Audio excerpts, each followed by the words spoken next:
चेहरा जो कभी उच्चकल्प के नाम से संपूर्ण भारत में विख्यात था, आज आधुनिक और पुरातन सभ्यता के बीच झूल रहा है। तत्कालीन सभ्यता की उत्कर्ष कला, धातुओं की ढलाई का कार्य आज यहां बुझती हुई लो की तरह अपने अंतिम हिचकोले ले रही है। किसी युग में दूर दूर तक फूल के बर्तनों के लिए विख्यात यह गांव आज परिवर्तन की तपिश में झुलस रहा है और अपना अतीत भूलकर एक साधारण गांव बनता जा रहा है। प्रगति की होड़ में तेजी से करवट बदलते औद्योगिक नगर सतना एवं धर्म, आस्था, उपासना के अंचल में विकसित संगीत कला के गढ़ मैहर के बीच बसा यह गांव आज अपनी सांस्कृतिक विरासत को लेकर ऊहापोह की स्थिति में है। धातु शिल्प के जादूगर अब जीविका के लिए अपना कुटीर उद्योग फूल के बर्तनों का निर्माण भूलते जा रहे हैं। फूल के बेला बनाते रहे, फूल के थाली बनाते रहे, लोटा बनाते हैं चुम्मुकदार, बेला आऊं दोनों साथ है चलाते रहे। जौन कारीगर हो तो लोटा बनावा, जौन कारीगर हो तो फूल के बेला बनावत है। वहीं से उनका रोजी रोटी चलाता रही है।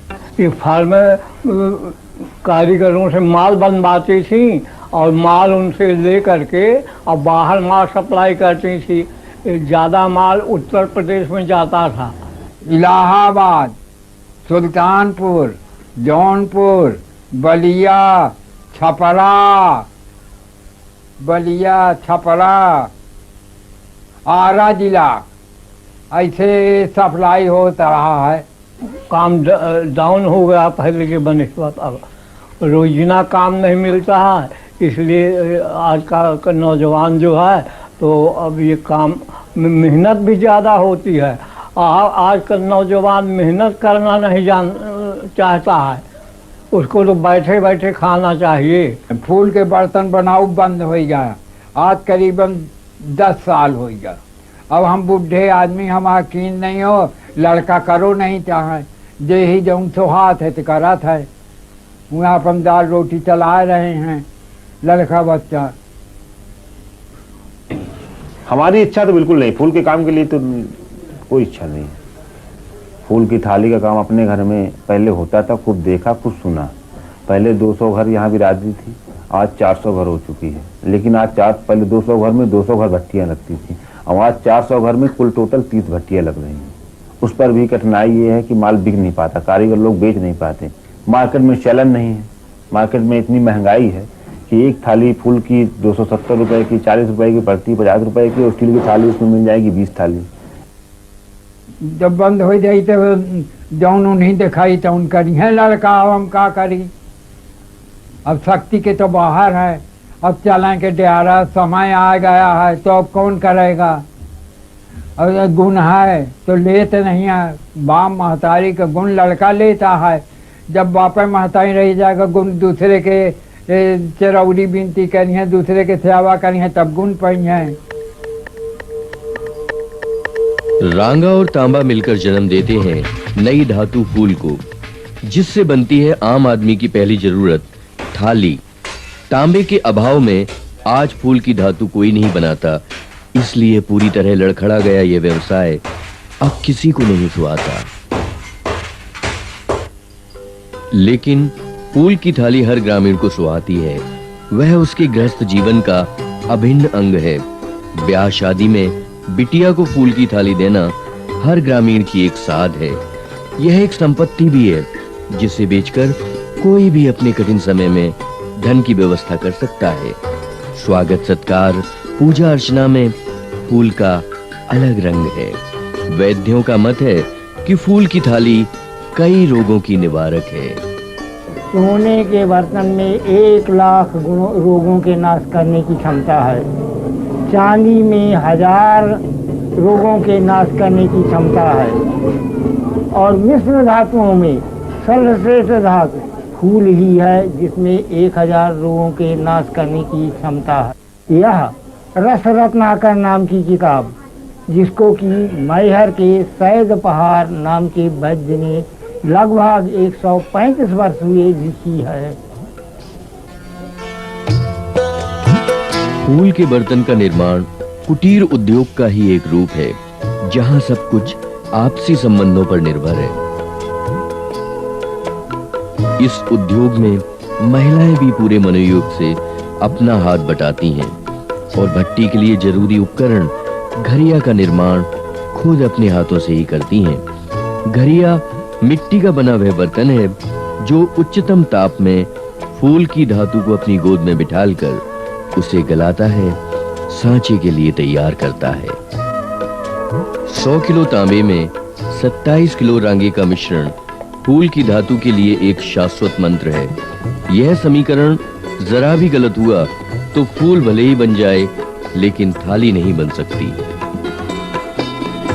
धातु के इस दुष्कर जन्म के कारण आज नए सिरे से फूल की धातु कोई नहीं बनाता।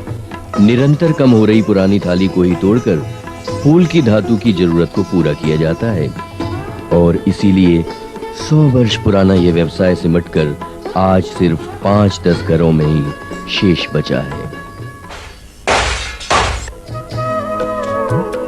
ग्राहकों से प्राप्त पुरानी थालियों को तोड़कर पहले छोटे-छोटे टुकड़ों में परिवर्तित किया जाता है। यह कार्य उन घरों में संपन्न होता है जो पुरानी थालियों को वापस खरीदने का व्यवसाय करते हैं। टूटे हुए टुकड़ों को फिर मिट्टी से बनी घरिया के हवाले कर दिया जाता है, नए सिरे से नई धातु का रूप देने के लिए।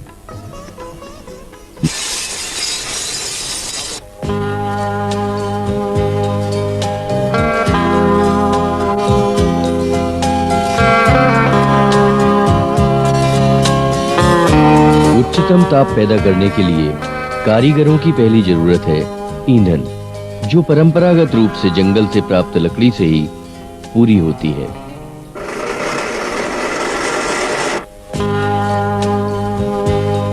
आज के युग में लकड़ी जुटाना भी एक भागीरथी प्रयास है। इसीलिए बहुत कम घरों में साप्ताहिक क्रम से भट्टियां लगाई जाती हैं।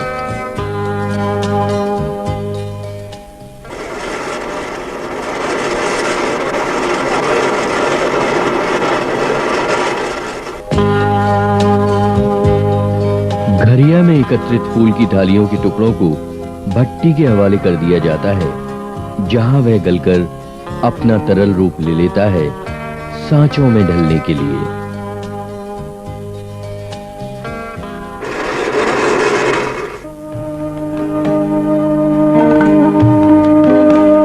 दूसरी ओर होती है सांचे के निर्माण की तैयारी। ढलाई के परंपरागत तरीकों के अनुसार मिट्टी में बालू मिलाकर उसे बिछाया जाता है और फिर उसमें बनाए जाते हैं गुल्ली के सांचे।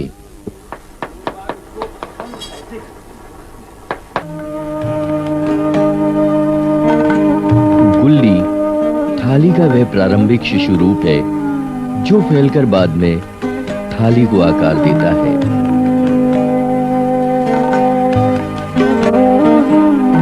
पिघली हुई धातु मिट्टी से न चिपके, इसलिए सांचों में पतली बालू डाल दी जाती है।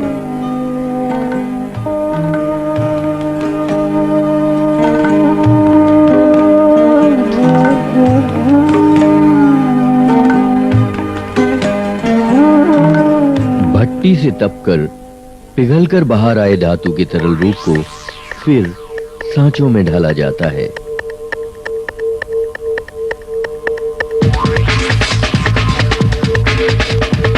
ढलाई की यह प्रक्रिया अत्यंत कठिन है, जिसमें जरूरत होती है गहन सतर्कता की।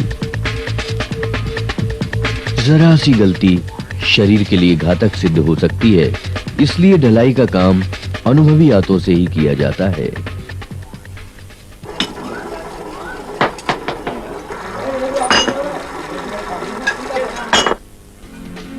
ठंडा होने पर इन गुल्लियों से ही बनती है थाली।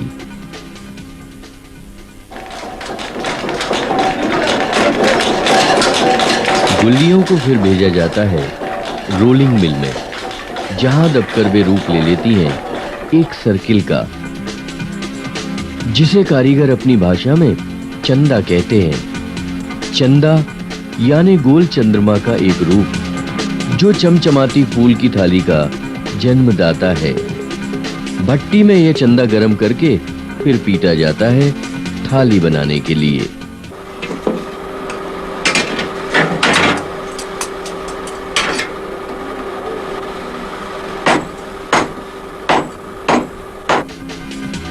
पहले लोहे के भारी हथौड़ों का प्रहार और फिर भट्टी की तपिश। रोलिंग मिल से प्राप्त चंदा धीरे धीरे आकार लेता है थाली की वांछित गोलाई का।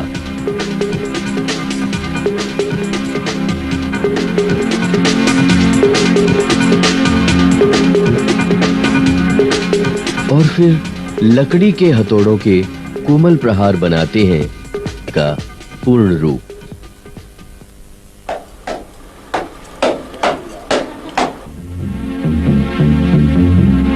विभिन्न इलाकों के लिए बाजार की मांग के अनुरूप विभिन्न थालियां, कोई चौड़ी किनारेदार तो कोई गहरे आकार वाली। धीरे धीरे कई थालियां भट्टी के उधर से जन्म लेकर बाहर आ जाती हैं।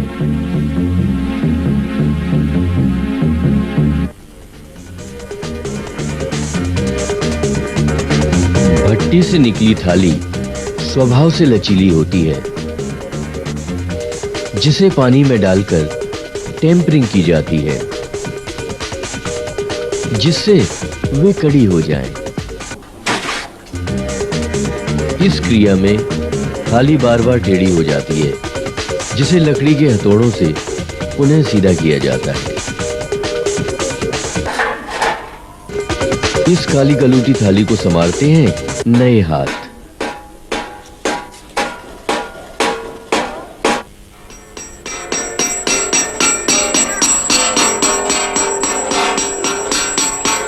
घर घर में ठक ठक करती आवाजों के बीच इन थालियों के किनारे काटे जाते हैं, वह उन्हें सीधा किया जाता है।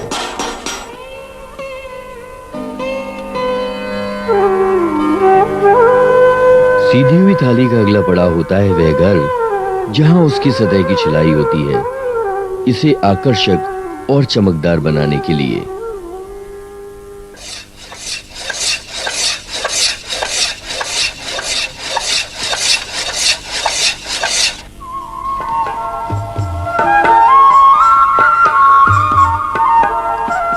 छिलाई और नक्काशी के बाद पहुंचती है थाली उस दुकान पर जहां उसे खरीदने आते हैं दूर दराज के क्षेत्रों से विभिन्न ग्रामवासी।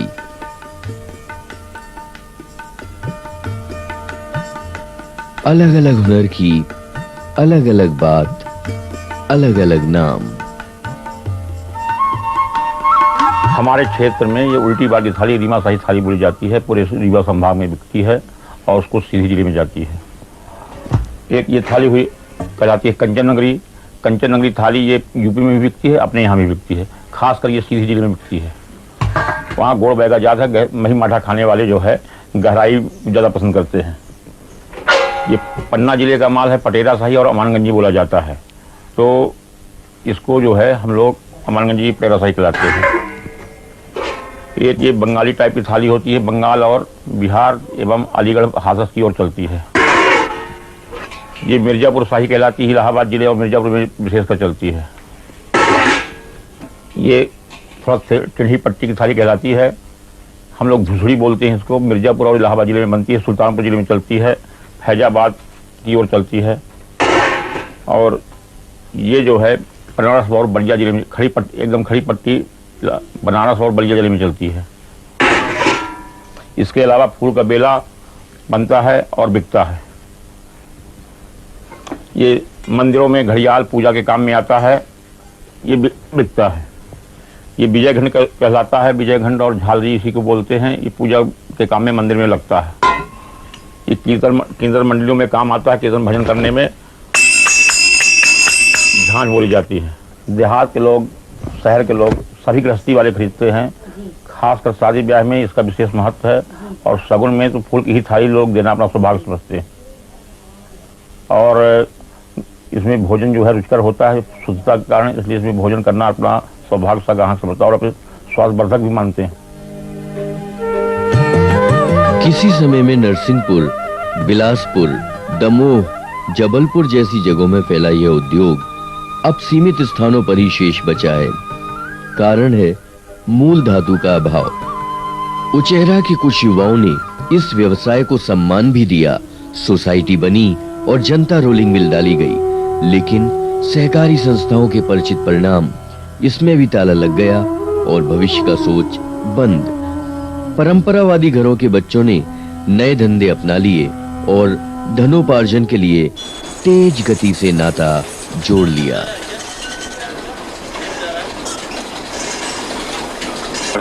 मेरा नाम अरविंद कुमार ताम्रकार है। मैं BSc पास हूँ।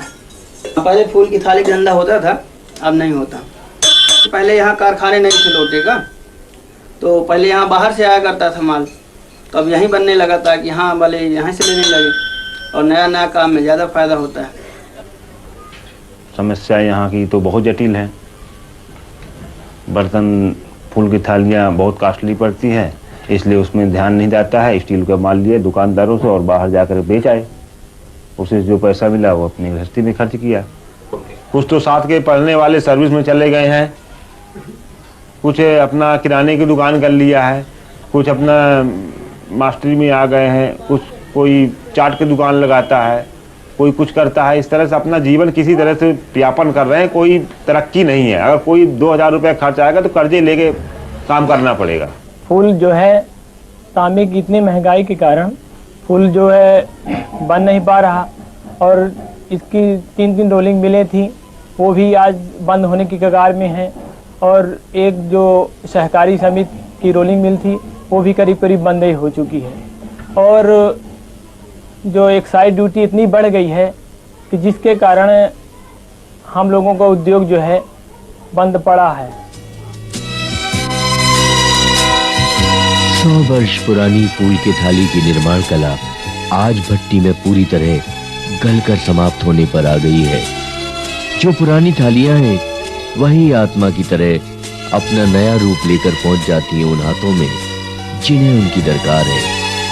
फूल की थाली के चहेते भी अब समाप्त हैं। चमकते स्टील की चकाचौंध में फूल का कुटीर उद्योग आज दम तोड़ चुका है। उचेहरा का मुरझाया फूल आज तेज गति के बीच तिरस्कृत पड़ा अपने बाजार की बाट जो रहा है, ताकि धन देकर वह दे सके अपनी कारीगरों को खुशहाली और पहुंच सके उनके आंसू।